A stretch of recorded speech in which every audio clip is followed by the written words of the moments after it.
informasi pertama di segmen 2 ini, tak terima jasa langganannya diputus. Seorang pengemudi ojek daring di Kebonjeruk, Jakarta menyiram penumpangnya dengan air aki. Korban mengalami luka di bagian kulit kepala dan kedua matanya.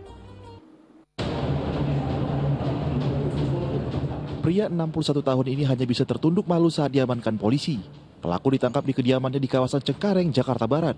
Pengemudi ojek daring tersebut ditangkap lantaran nekat menyiramkan air aki ke seorang wanita yang merupakan langganannya di Kebonjeruk, Jakarta Barat.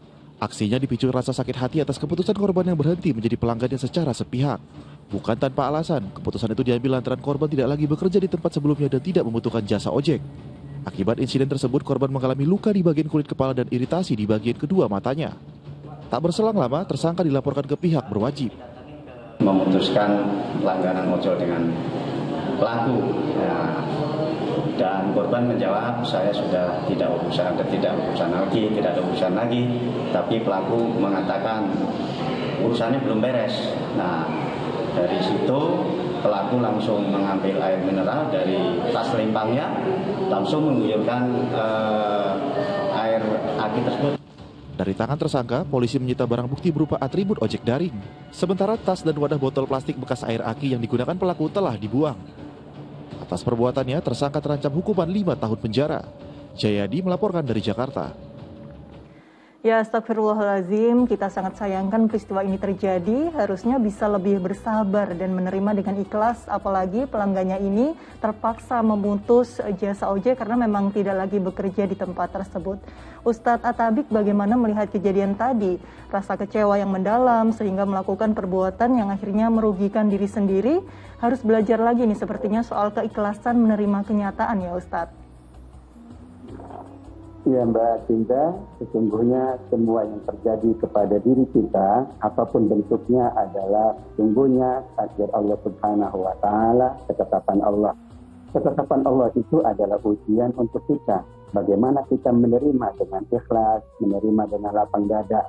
Kalau satu orang dari langganan kita, pelanggan kita, tidak lagi melanjutkan hubungan pelangganannya, insya Allah ada orang lain lagi yang Allah gerakan untuk memberikan rezeki kepada kita semuanya. Karenanya seorang yang mulia itu dikatakan oleh Nabi yang mampu menahan amarahnya, yang mampu menahan emosinya.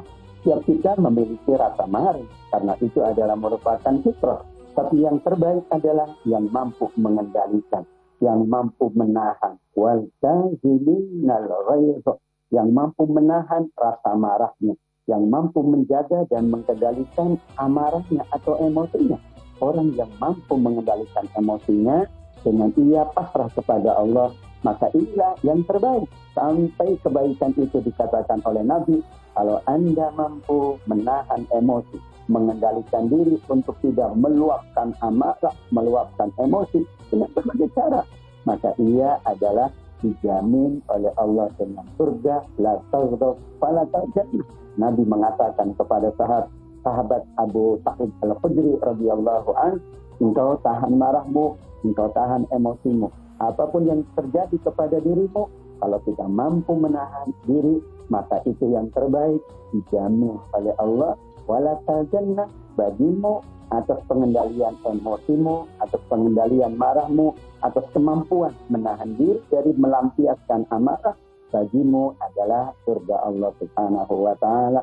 Sedangkan kalau marah, dampaknya buruk pada diri sendiri, buruk pula pada orang lain. Bukannya bisa menambah rezeki, ini malah berujung penjara begitu ya Ustadz, tetapi nasi sudah menjadi bubur, tidak bisa lagi kembali. Nah Ustadz, ada sebuah ungkapan awal dari kemarahan adalah kegilaan dan akhirnya adalah penyesalan yang saat ini dirasakan oleh pelaku.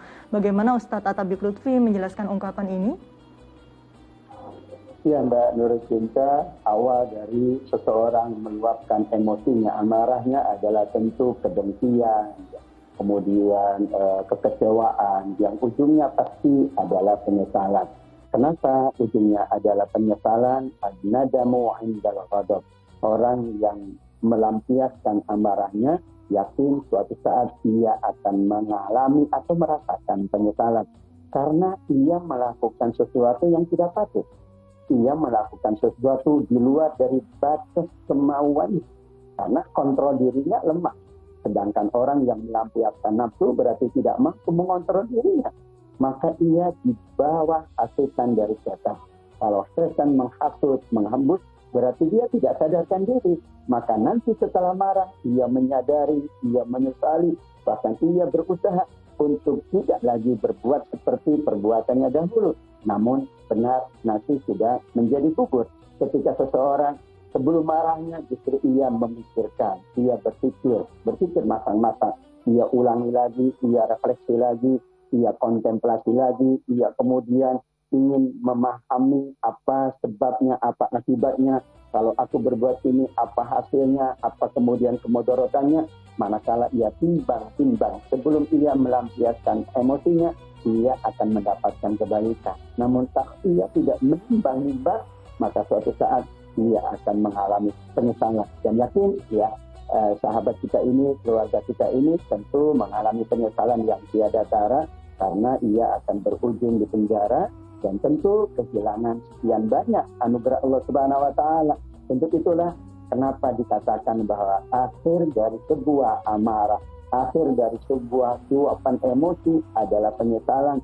Awalnya adalah tentu kekecewaan, kekesalan, dan berbagai macam amarah-amarah yang meluap, yang itu dikendalikan oleh setan. Wa imma dan jawannaka minas syaitan najrun fasta'izillah. Kalau ada luapan emosi, kalau ada hasutan dari setan, perbanyaklah mengingat Allah, memohon perlindungan kepada Allah, karena nanti kita akan ditenangkan, dilapangkan hati kita, dan yang timbul adalah maaf, yang timbul adalah sabar, yang timbul adalah pasrah dengan semua ketetapan Allah Subhanahu wa ta'ala. Masya Allah, terakhir nih Ustadz Atabik untuk kasus ini. Bagaimana kemudian kalau pelaku beranggapan marah itu kan manusiawi yang tidak mungkin bisa direncanakan dan spontan saja terjadi.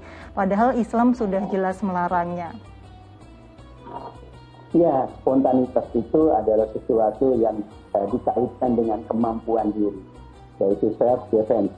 Kalau kemampuan dirinya bagus, maka spontanitas itu tidak akan mengakibatkan perbuatan buruk. Ketika kita melihat sesuatu, maka muncul spontanitas di dalam diri kita. Nah, disitulah ujiannya. Apakah spontanitas itu mampu kita redam, mampu kita kendalikan atau tidak? Kalau tidak dapat dikendalikan, berarti kita sendiri yang tidak mampu mengendalikannya. Dalam bahasa Nabi SAW, man tazoma ghaiban. Siapapun yang dapat menahan emosinya, mengendalikan dirinya saat ada hasutan, saat ada keinginan untuk melampiaskan emosinya, maka ia akan dipanggil dari pintu surga manapun. Dalam konteks ini tentu ya, siapapun spontanitas itu adalah justru itulah luapan-luapan emosi. Kita sedang diuji oleh Allah. Apakah lintasan-lintasan tadi, luapan-luapan tadi mampu kita kendalikan? Kalau kita mampu, berarti kita mampu menjaga diri kita. Karena persoalannya adalah bukan persoalan lintasan atau luapan. Ketika ada peluang untuk berbuat maksiat, itulah ujian. Ketika ada kesempatan untuk melampiaskan amarah atau emosi, itulah ujiannya. Sehingga kita tentu tidak terbawa oleh luapan tadi, tidak terbawa oleh lintasan-lintasan buruk tadi.